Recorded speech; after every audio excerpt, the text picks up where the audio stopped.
आज जो कार्यक्रम किया गया है यहाँ पर, क्या उद्देश्य है इस कार्यक्रम? देखिए, हमारे पार्टी के पूर्व कैबिनेट मंत्री आदरणीय दयाराम प्रजापति जी यहाँ आए हैं पीडीए की पंचायत के लिए। छर्रा विधानसभा में कई जगह पीडीए की पंचायतें हुई, कोल में भी हुई और अभी भी हम कोल विधानसभा में खड़े हैं।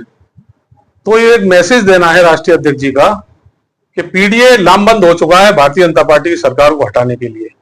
उसी का मैसेज देने के लिए आज हमारे बीच में प्रजापति जी आए हैं और सभी समाजवादी पार्टी के लोगों ने संकल्प लिया है कि पीडीए एकजुट होकर इस भारतीय जनता पार्टी का मुकाबला करेंगे। जैसे आज जो सोशल मीडिया पर वीडियो वायरल हो रहा है, मोहसिन मेवाती है जो उनको पुलिस के द्वारा अरेस्ट किया गया था, उनकी माता जी हैं जो कि अन्य व्यक्ति है जो पार्टी के हैं, उनसे मदद की गुहार लगा रही है, क्या कहेंगे समाजवादी पार्टी? उनकी माता जी को मिसगाइड किया गया था।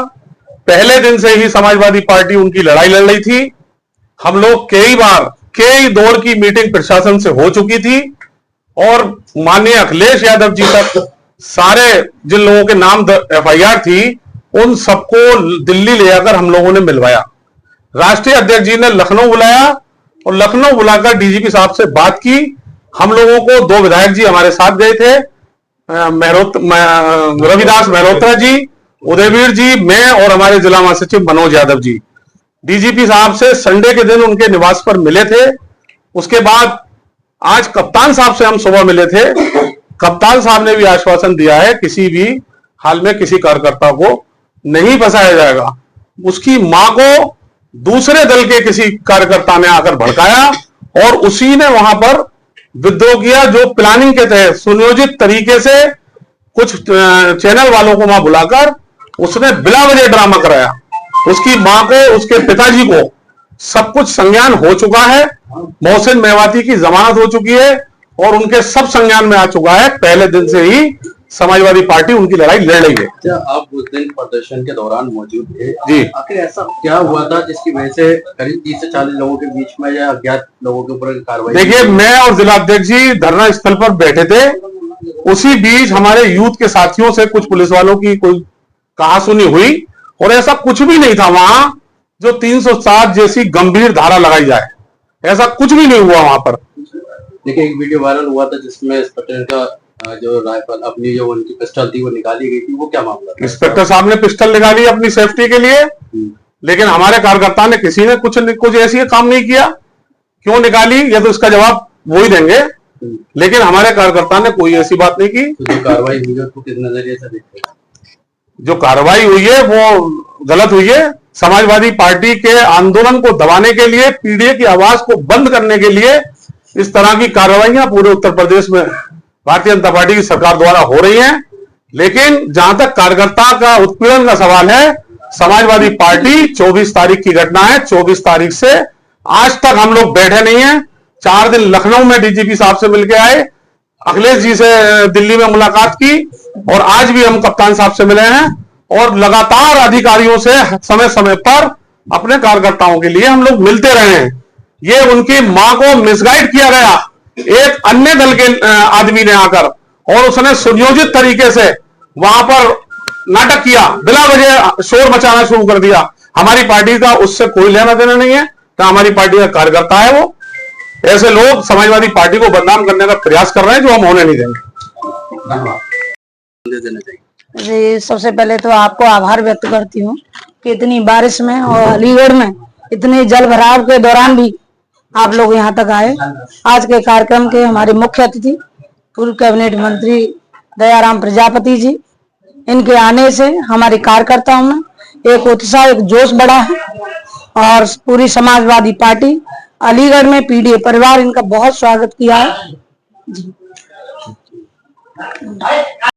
क्या कहेंगे इस कार्यक्रम को लेकर के, क्या संदेश देना चाहिए? देखिए, ये पीडीए कार्यक्रम है, पूरे उत्तर प्रदेश में चल रहा है और जैसे राष्ट्रीय अध्यक्ष जी तेज यादव जी ने इसको शुरू करा है पीडीए को, पिछड़ा दलित और अल्पसंख्यक को जोड़ के इस कार्यक्रम को हम सफल बनाने की कोशिश कर रहे हैं। और उत्तर प्रदेश में सभी जगह चल रहा है। अलीगढ़ में हम सभी लोग, सभी नेता जो चुनाव लड़ने की तैयारी कर रहे हैं, या महानगर अध्यक्ष हैं, जिला अध्यक्ष हैं और हमारे आदरणीय मंत्री जी आज आए और इससे पहले भी कई नेता इस कार्यक्रम को सफल बनाने के लिए आए। उसी का कार्यक्रम ये चल रहा है और इसको सफल पीडीए को बनाने की कोशिश चल रही है। आज के कार्यक्रम में मुख्य अतिथि कौन है आपके?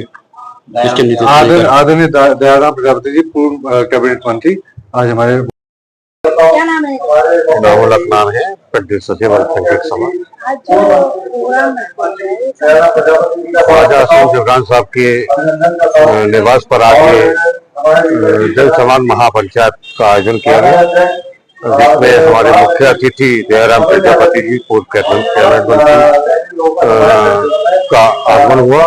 इनका पूरे पीडीए परिवार ने गर्मजोशी से स्वागत किया और महापंचायत का एक ही उद्देश्य है कि पीडीए परिवार सब मिलकर के समाजवादी पार्टी को आगे बढ़ाएगी और आने वाले विधानसभा की तैयारी। सभी देशवासी यही कहेंगे कि सारा पीडीए परिवार हो रहा है पूरे प्रदेश में। पीडीए परिवार की समाजवादी पार्टी आज जो ये प्रेस रखी है, प्रोग्राम जो रखा गया है, कहाँ पर रखा गया? आज ख्वाजा जफरान के निवास पर पीडीए का एक कार्यक्रम रखा गया, जिसमें मुख्य अतिथि दयाराम प्रजापति जी तशरीफ लाए और उन्होंने अपने ख्यालात से तमाम लोगों को अपने ख्यालात का इजहार किए। उसमें मेन मुद्दे जो है पीडीए को किस तरह से आगे बढ़ाएंगे। उत्तर प्रदेश में समाजवादी पार्टी के राष्ट्रीय अध्यक्ष माननीय अखिलेश यादव जी एक पीडीए को लेकर मुहिम चलाई है, जिसमें पिछड़ा दलित अल्पसंख्यक के साथ साथ जितने भी लोग हैं उन सबके मान सम्मान के लिए एक कार्यक्रम चलाया जा रहा है पीडीए के। इसीलिए पीडीए पंचायत के तहत हम लोग अपने अपने समाज में और छोटी छोटी जातियों में घूम रहे हैं। उद्देश्य क्या है इसका उद्देश्य है समाजवादी पार्टी से अपने समाज को जोड़ना और आगामी सरकार 2027 में उत्तर प्रदेश में सरकार बनाना। आज सोशल मीडिया पर एक वीडियो वायरल हो रहा है, आपकी ही पार्टी के, समाजवादी पार्टी के हैं और उनकी मार हो रही है और दूसरे अन्य पार्टी से मदद की गुहार लगा रही है। क्या कहेंगे उसको लेकर के? क्या पार्टी उनके साथ है? पार्टी उनके साथ है। दरअसल उसके लिए हमारे सारे नेता जो है मिले थे और मिलेंगे भी कल, और निश्चित रूप से उसकी मदद होगी। अगर पुलिस ने 307 लगाई तो गलत लगाई है। 307 का मतलब क्या होता है? हत्या का प्रयास। उसने कोई हत्या का प्रयास है, तमाम कैमरे होंगे, ये मीडिया होगी, ऐसा थोड़ी हो जाएगा। तो क्या मानते हैं जिस तरीके से उनकी माता जी दूसरे व्यक्ति से उनकी पूरी मदद होगी। समाजवादी पार्टी उनके साथ। अब तक क्या मदद करेगी? पूरी मदद जाएंगे, कल सब नेता जाएंगे। आज भी बरसात का मौसम था, कार्यक्रम भी लगे थे, कल सब पहुंचेंगे, उनकी मदद होगी। कल कप्तान साहब से मिलेंगे सब। सोशल मीडिया में देखा गया था जो अलीगढ़ की जो अध्यक्ष हैं वो अलग ग्रुप बन के गई थी और महानगर अध्यक्ष थे वो अलग ग्रुप थे। नहीं देखिए, ये इसमें समाजवादी पार्टी में एक ग्रुप चल रहा है। नहीं, ये तो सोच, ये गलत प्रचार है। पार्टी में कहीं गुटबाजी नहीं है और न कहीं, केवल ये अफवाह फैलाई जा रही है पार्टी को कमजोर करने के लिए, और ऐसा कुछ नहीं है। समाजवादी पार्टी के सभी संगठन लामबंद है और लामबंद होकर समाजवादी पार्टी की सरकार बनाने का काम कर रहे हैं। क्या संदेश देना चाहेंगे? संदेश यही है कि देखिए, इस समय अभी 2 उपचुनाव हुए, 3। भारतीय जनता पार्टी के राष्ट्रीय अध्यक्ष जो 5 बार उस सीट से एमएलए रहे, उनके पिताजी भी रहे, और अब उस जनता ने नकार दिया। राष्ट्रीय अध्यक्ष वाली सीट पर बीजेपी चुनाव हार गई। जहां ये लोग धर्म से जोड़ने की बात करते थे, सिद्धपीठ पीताम्बरा माई बहुत बड़ी पीठ है, दतिया से भी चुनाव हार गए। तो इस समय जो बदलाव की जो लहर आई है, उस लहर से स्पष्ट रूप से आप ये मान के चलिए उत्तर प्रदेश में समाजवादी पार्टी की सरकार बनी।